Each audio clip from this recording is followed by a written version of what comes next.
idiots, welcome to. This is the Louie Belina Show, presented by CC Electric, where they do free estimates and they have military and veteran discounts. That is CC Electric.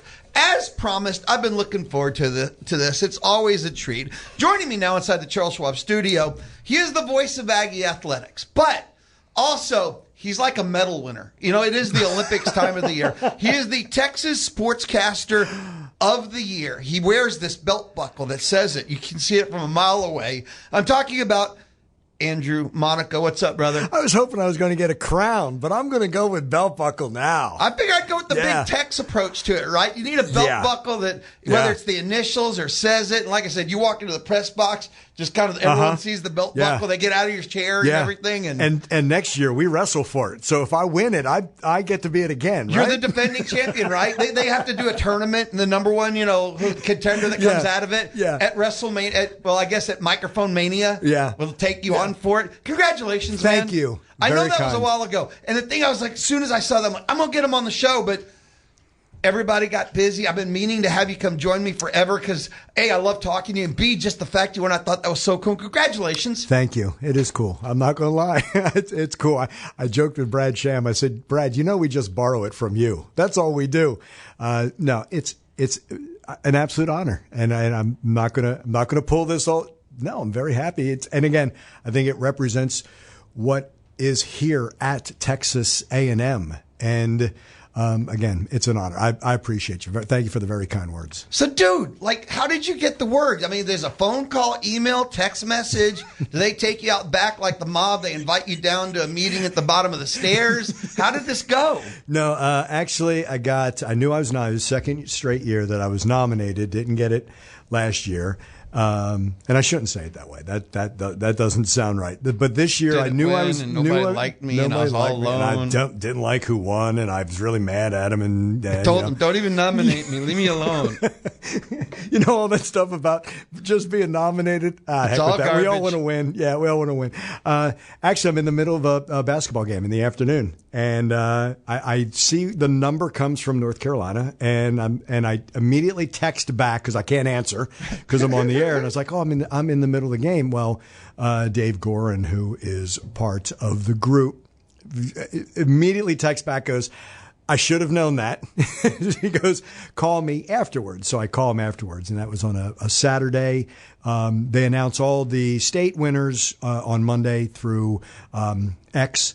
And when it came to Texas, that's when it was official. But I knew on that Saturday. But they ask you to please keep it under wraps. And I'm like, I can easily do that because I know everyone's going to find out on Monday. That's awesome. Yeah. That's awesome. Yeah, very nice. And again, a bunch of people that I respect have been past winners, and a bunch of people who you get nominated with. A lot of respect for them. And when I see that list of who has won in the past, and a good number of them are friends, but that's where the honor is. And Lou, if I may, the people who reached out, very pleased, from coaches, friends, longtime friends, colleagues. That honestly has been the best part. That's cool. Being acknowledged by the people that, the people you hope do. Is that kind of how it works? The people you hope reach out? Yeah.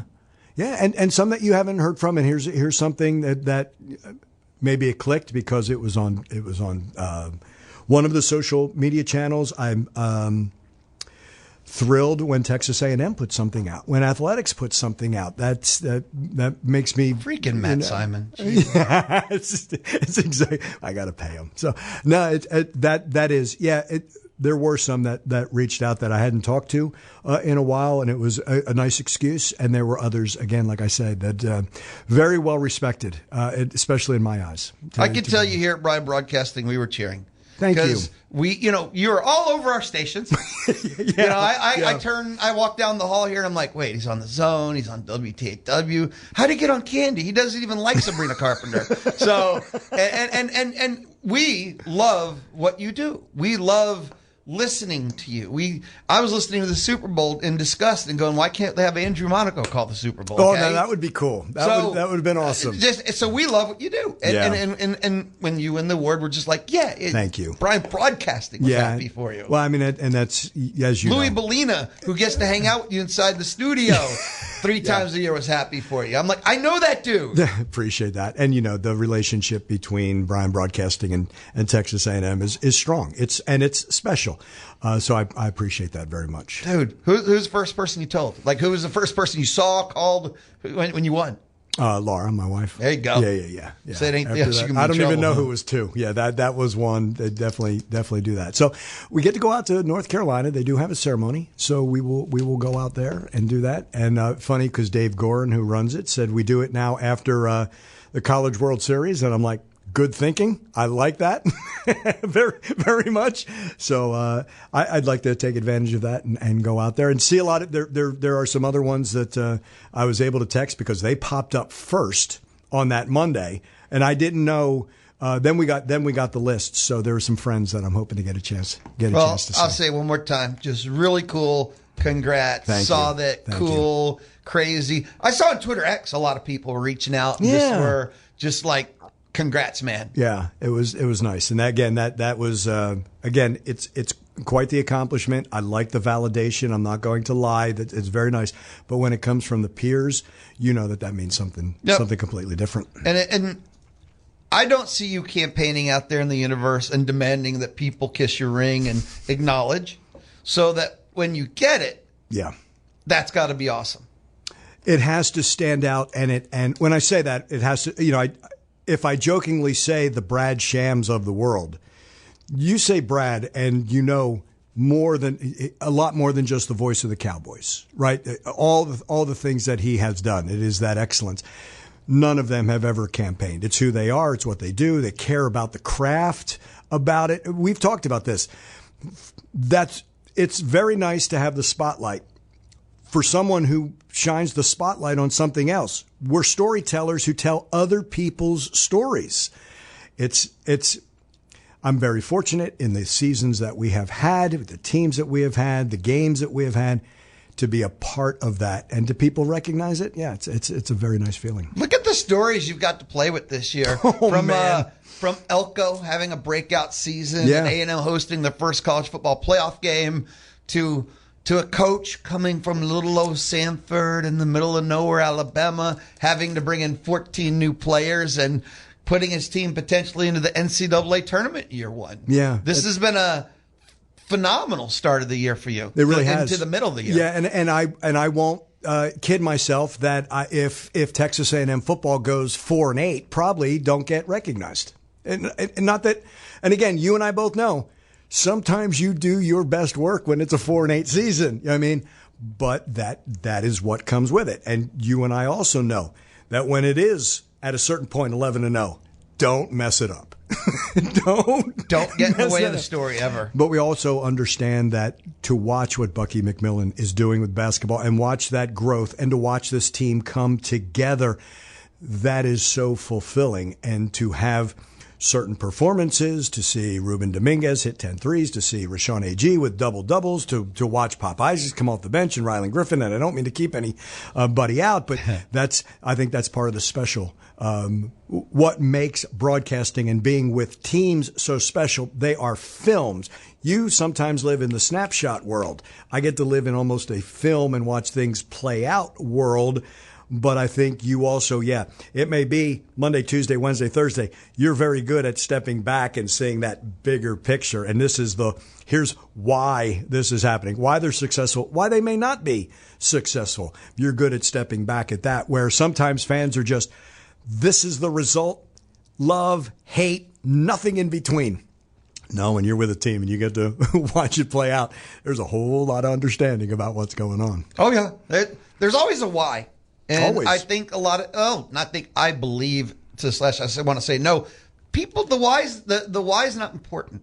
It's the infamous, they just want the sausage. You don't want to know how it's made. Agreed. I think the why is not relevant for 8 out of 10 people. Oh, I totally agree with that. Oh, I totally agree. Again, I was just talking with a class on campus before I came here. Oh, you're just a guest speaker teaching thing? Yeah.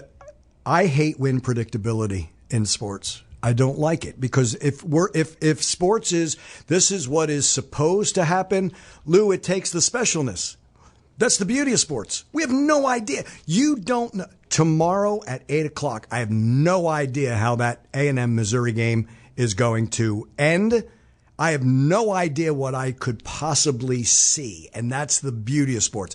Oh, they're supposed to win, and this is what happens. Oh, this team is supposed to win. Then they play the game. Then we talk about how did we get it wrong. We forget about the 3-hour game that was just played. I understand when it comes, I get the numbers and all of that, but that's the beauty of sports is we're about to watch something unfold in front of us.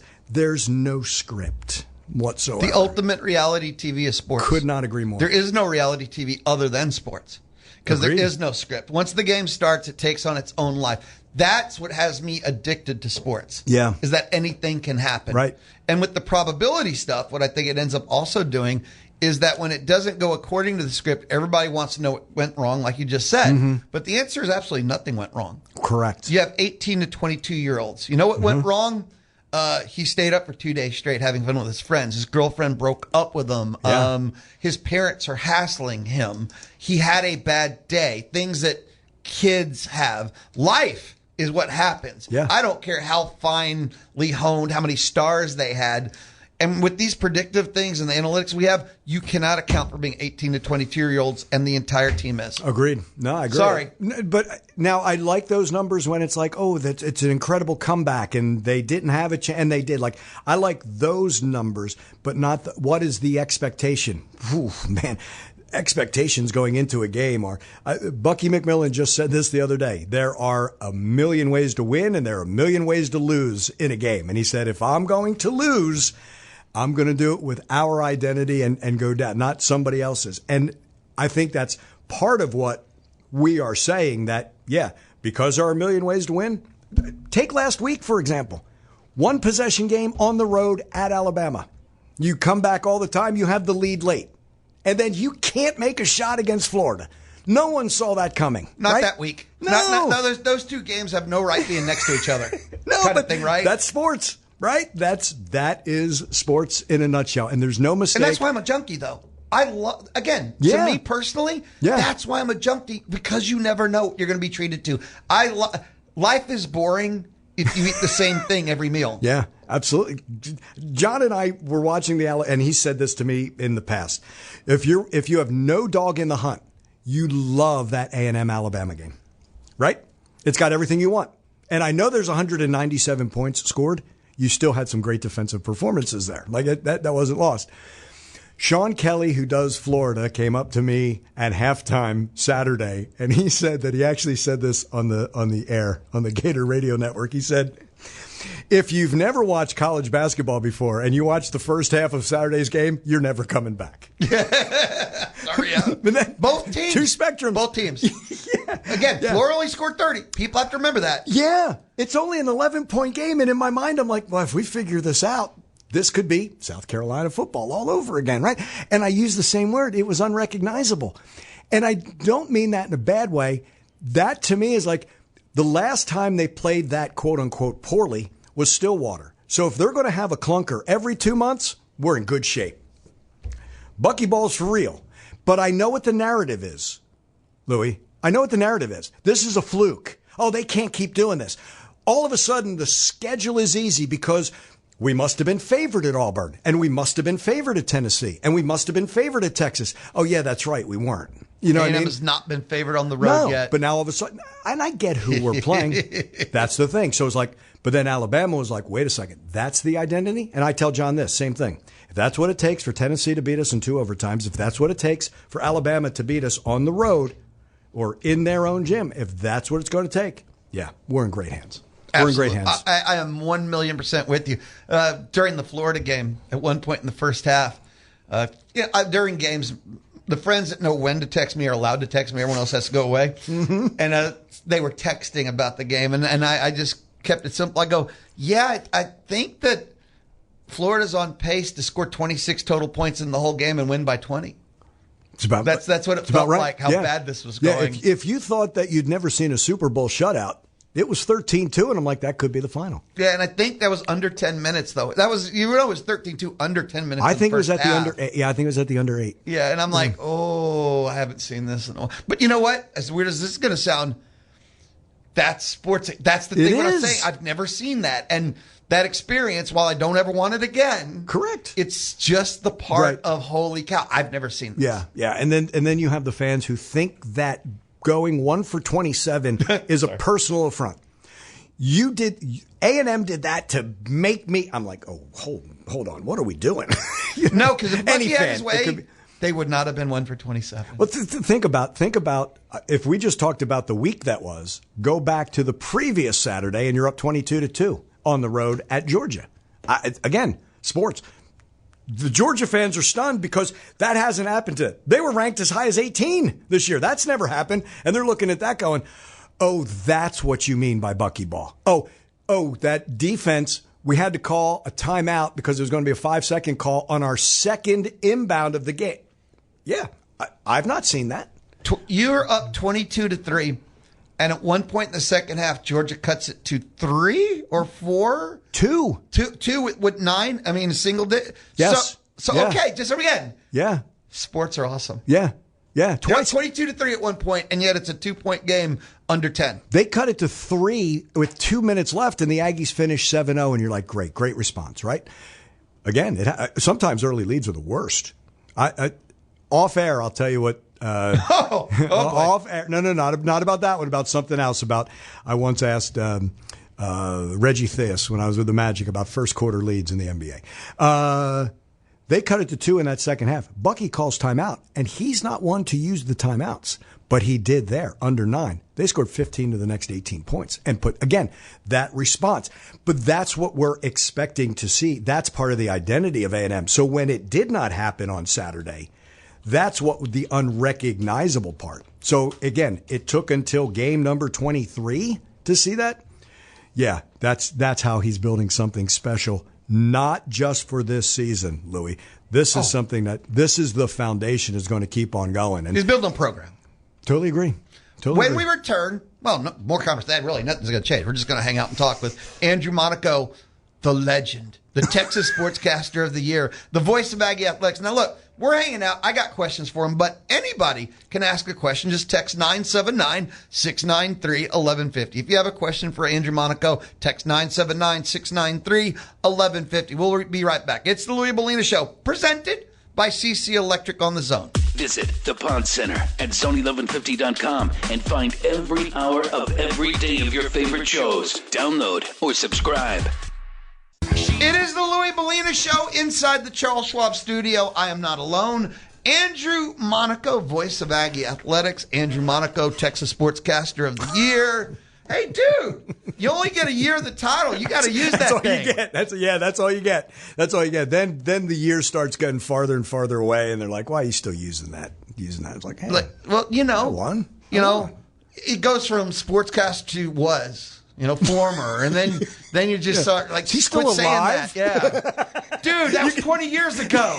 Now we're playing dead or alive. Is Andrew still alive? You can never take that from me. That kind of thing. So while it's yours and no one else can say it for the year, that's right. Every chance you get. That's right. Yeah, but I'm the rookie, so I have to, I have to buy like Bill Schoening stuff. So does Will and Matt, when they walk into your office, have to go, "Hey, Andrew Monaco, Texas Sportscaster of the Year"? Does that have to be included in the? Yeah, I'm changing the billboards for baseball, so that's what it's. Please do. For that.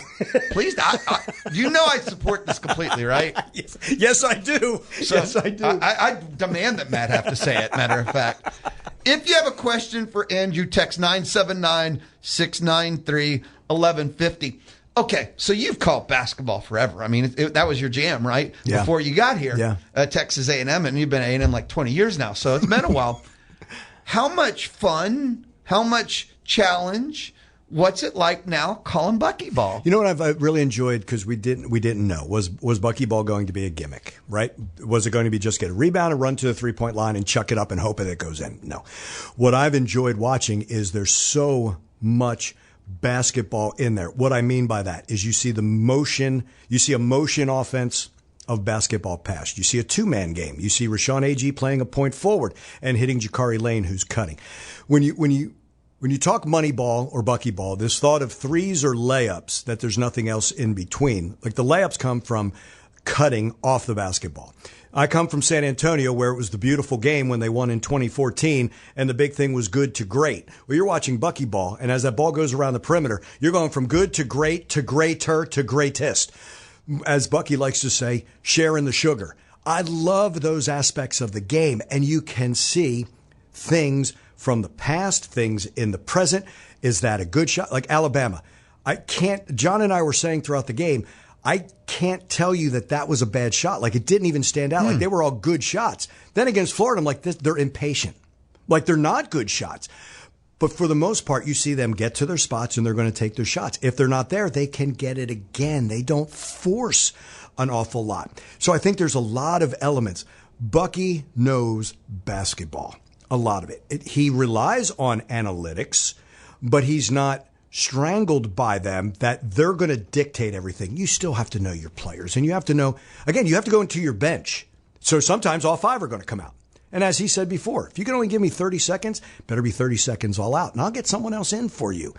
So there's that mixing and matching. You can't just say, this has to be the first guy off the bench. Louie, maybe he can't because your big just picked up 2 fouls. That's why you can't be a slave. I'm seeing all these different elements of the game, how he knows basketball, how he deals with referees as a new guy in the league, what his coaches do. And I have so much respect for that coaching staff that he has. That was my first sign that this is going to be really good because he got a lot of experience and a lot of trust there. But I like seeing all these different elements of basketball. It's not just one way, just threes, or just shots from the corner. You see an awful lot of it. You know that he is a student of the game. And I will say this, he's also a bright person in general. I think he's a smart person in general, not just basketball smart, and that's all he knows.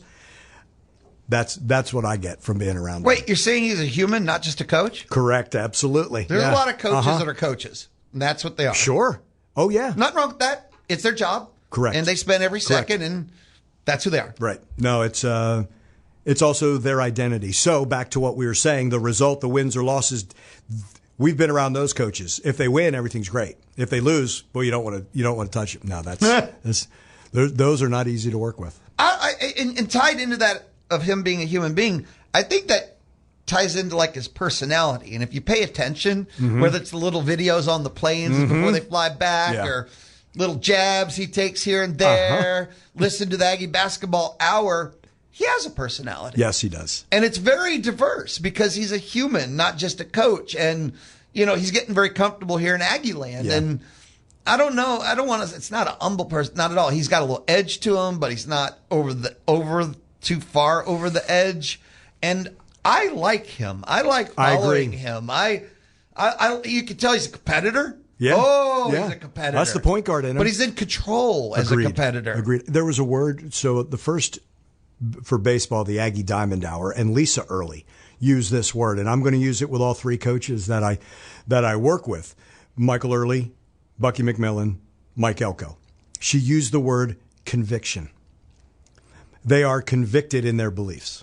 Now, those beliefs also transferred to that conviction of their players and who they have. But I really like, and I told Lisa that I'm stealing that word from her. Good word, too. It is. And Bucky has the conviction that this will work, but this will work with these players. This year will be different from next year and in years past.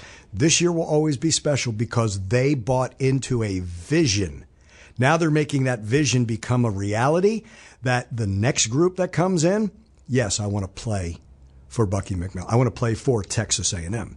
And to your point, yes, when Bucky talks about Bryan College Station the way he does, he means it. I'm going back to my favorite city. This is the best city. He wants to be here at A&M. You can tell that he wants to be here, and hoping he's going to be here a long time. As he said, great atmosphere, 12,831. And unfortunately, it was disappointing, right? But we're going to do that again, and it's going to be more regular. And I hope we get to a point, Louie, where we say, I can't believe only 12,800 were there. You know what I mean? But he's like, hey, we're going to do that again. Maybe the moment was a tad too big. Maybe we rushed because we were trying to impress.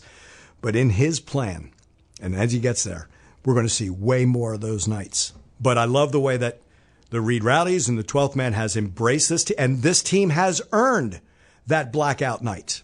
They've earned it. And teams have to. They have to. You can't just say, hey, come out. Do it. But to your point, to do it on an airplane after a road win, yeah. Don't be a millisecond late. Correct. Don't be a millisecond late. It's just, again, it's not over top. He's not like ripping off a shirt, have it slamming a Red Bull. He's not screaming. I like him. I like his style, man. There you go. I like his style. That's a great way of saying it. Yeah, you nailed it. I'm a big fan of his, and the way he's going in the direction, and said be here a long time.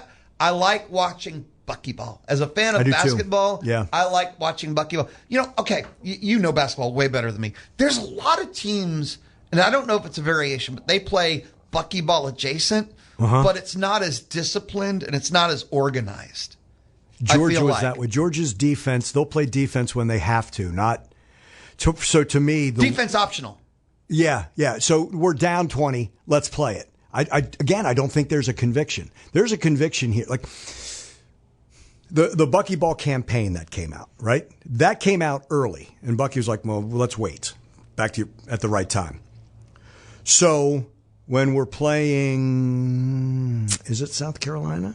And there is the turnover in the backcourt, and Reed Arena goes nuts, right? Because that's the team's identity. That's got to grow organically and the way they play. So that trap in the backcourt, full court pressure, the cumulative effect of doing that for 40 minutes, that's why this team was so good during the conference. This is why it's not a surprise to me. They're going to be better in the last 5 or 6 minutes of this game because they haven't strayed from what they do. Where other teams are, now we have to play defense because we need to stop. Not like that. And that's not a shot at Georgia. Mike White's doing a great job. I love the players that he has. But Bucky may not have as much talent, but the pieces fit better. If you remember, Georgia's best part was, it was basically, okay, we're going to take the ball. And if they saw an opening, they were going right to the basket. They did it well. But then when that was taken away, then what do you do? What's plan B? So for the Aggies, it's like, they took that away. I'm going to pass it to this. You know what? I've got a mismatch. 2-man game. Again, it's not just a slave that we have to get a 3 in this. No, there's a 2-man game. And Rashawn A.G. has a guard. We're going to him. He doesn't have an angle. Change the angle. We're going to him. It's not there any longer. Okay, I think there's a thinking part, and this team has gotten it. But because they do it for 40 minutes, the latter part of that game, if you get it to Bucky has said this, we can get it to 6 minutes. And you've seen them change at the end. There are times where not take the air out of the ball, but we're going to use all 30 seconds because that is now a premium. And if we score or we get to the line or we use up that time, and other times, you know what? We got a straight line drive to the we're going to rack it. We're just going to go right there and take those 2 and really keep that pressure on. But to your point, this is different from other styles. Alabama plays it differently. Kentucky in the past differently. They had pace. Florida plays it differently. They do it in a taller version of that. They can all get out and run. Now imagine A&M with experience. This is special. 2-3 years in the system. Right, where you're not even thinking about it. And the guy who may be on the bench is now a starter, and they've been in the system. Yeah, that's the exciting part of just the present and looking to the future. Do you have a little more time? Sure do. You sure? Yeah, we don't play till 7:30 tomorrow. I have to be on.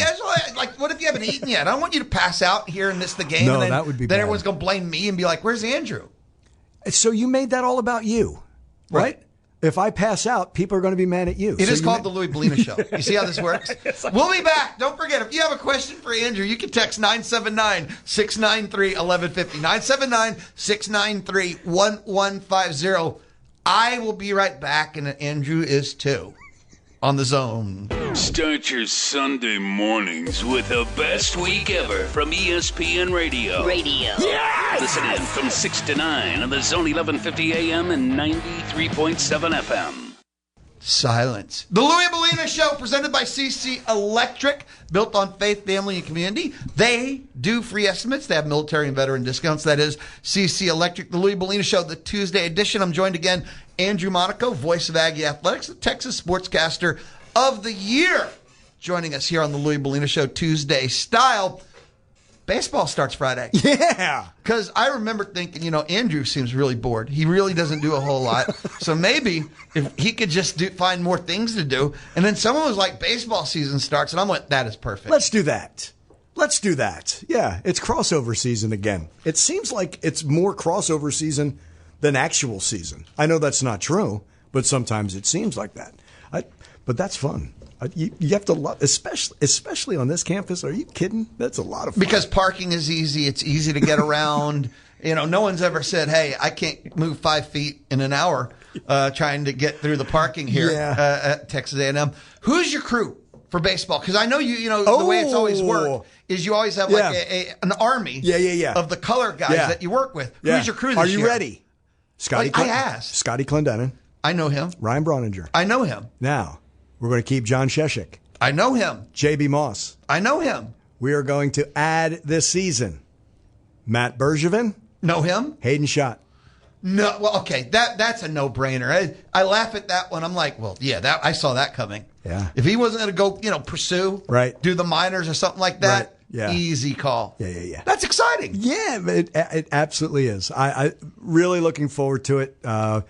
Matt and I have talked, and then Hayden reached out, and again, can't get enough former players. Shesh, probably not as much, although you'll see Shesh on some of the plus games. JB has that open invitation always. But with Scott and Bronny, and I think we're going to have one game. I think the Sunday Penn game, Wyatt Hensler is going to join me for that one. So it might be the only game he does unless he falls in love with it, and then we'll keep Wyatt around as well. So, yeah, it's absolutely a neat thing. What's it like for you to work with so many different color people then? You have to... it's up to me, if that makes sense. Like this will be new for Burge and for Schott, but you have to learn what they do best. You know what, though? I wouldn't invite them to the booth if there wasn't some kind of friendship or something there. Does that make sense? Like, you've been around athletes and you're like, oh, he or she would be really good on the air. He or she would be good on TV or on radio, or, it'd be really good on in a studio, something like that. So you kind of know. In the past, some have worked, some haven't. That happens also. In my past, we've talked about this. I got to work with Charles Davis, and Charles is one of my absolute favorites.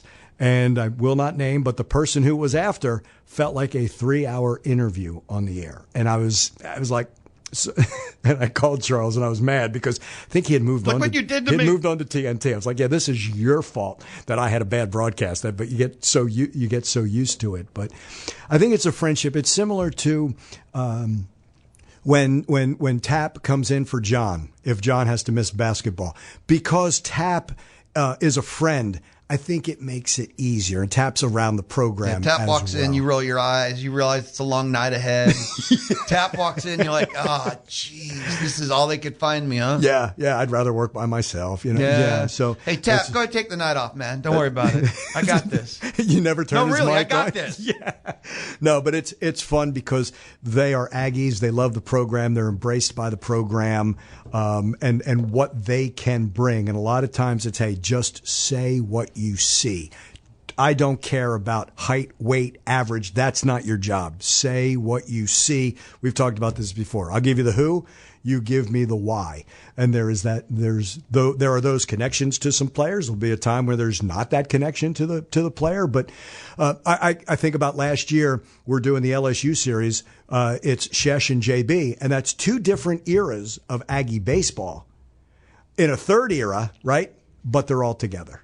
And to watch, to have those two baseball, watch Caden Sorrell win the game, that's always pretty. That's special. Pretty awesome. Yeah. I just, a brief, just thinking back through the years for me, I had the years that went straight as a line where I had the same person for all home and same person for all road. Really? Pretty standard. Yeah. Okay. Yeah. 1-1.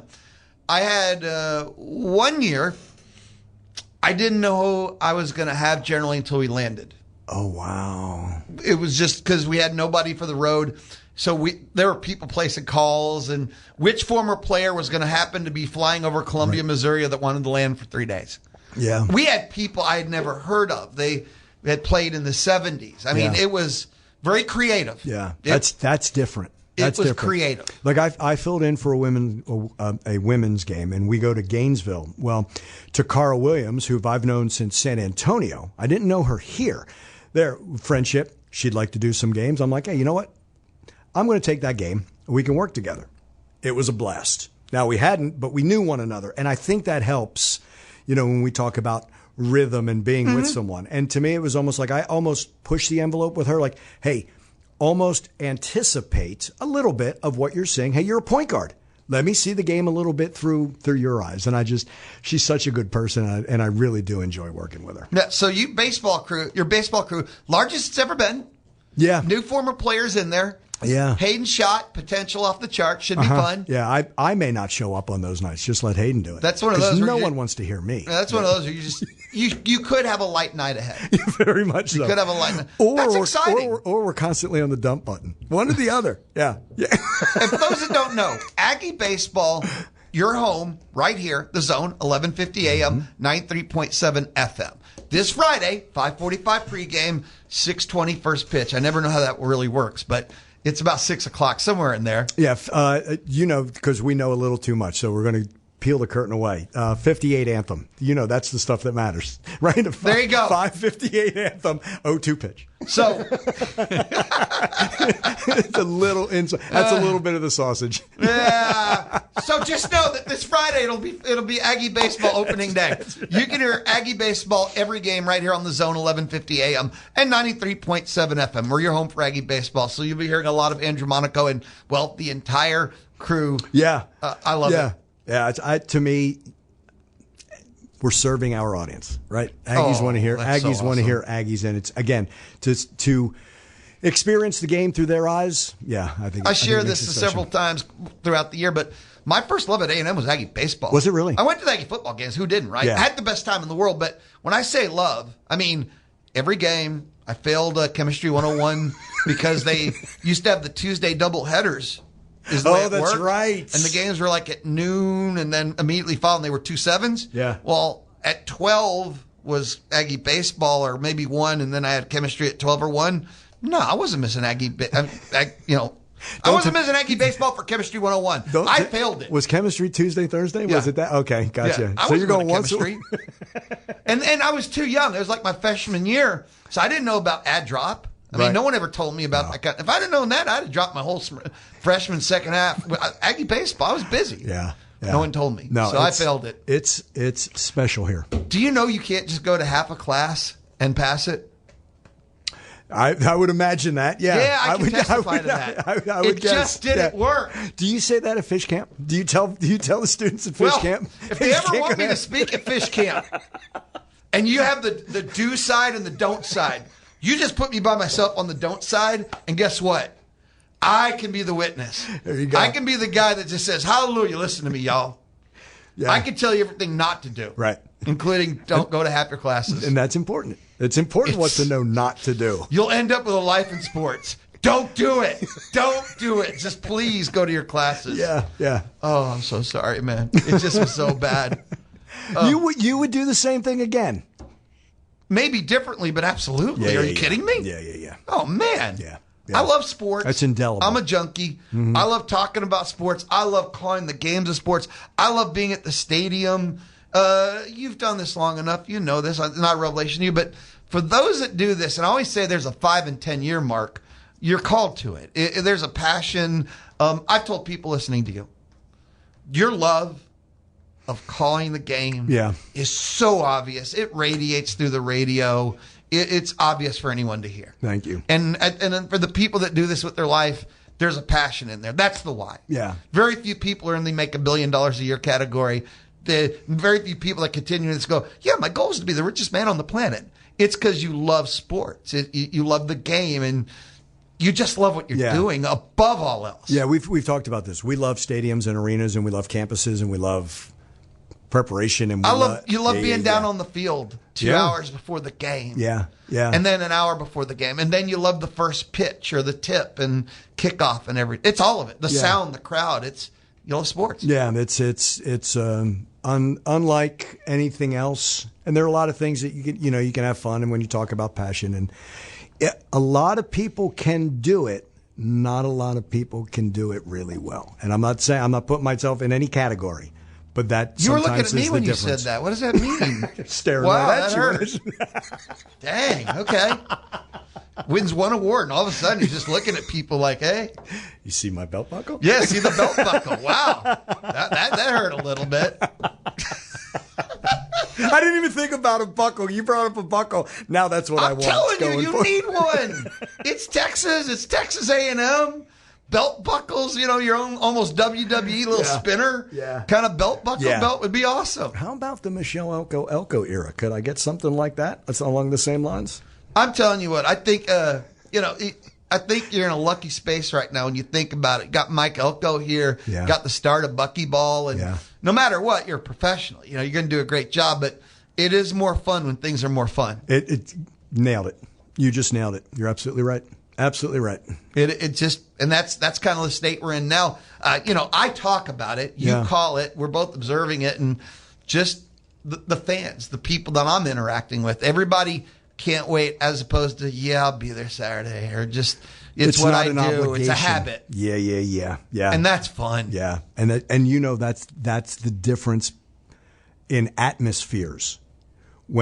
That's a reason why it's not just the number at Kyle Field. They are in. 12th man makes a difference when you have that kind of atmosphere.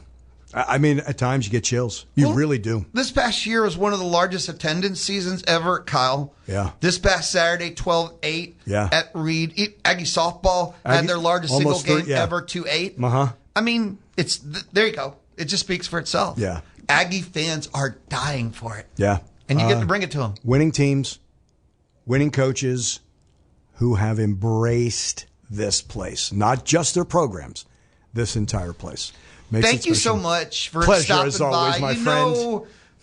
Look, it's just fun. I love catching up with you. I love listening to you. Like I said, you're even on radio stations you're not supposed to be here. I just walk in, like I said, down the hall, and there's Andrew like on Peace 107 every time I look up. Lou, if I can invoice, I'll find something so I can send another invoice. But thank you always, and one more time, congratulations. Thank you. Well deserved, well earned. Very kind. Couldn't From be you, happier. That means a ton. Thank you. When we return, I got to go. We got to wrap things up. It's the Louie Belina Show. Lunchtime, of course, thanks to Rudy's Barbecue. Louie Belina Show on the Zone. For the complete contest and prize rules for 1150 AM and 93.7 FM, visit zone1150.com. Come get it.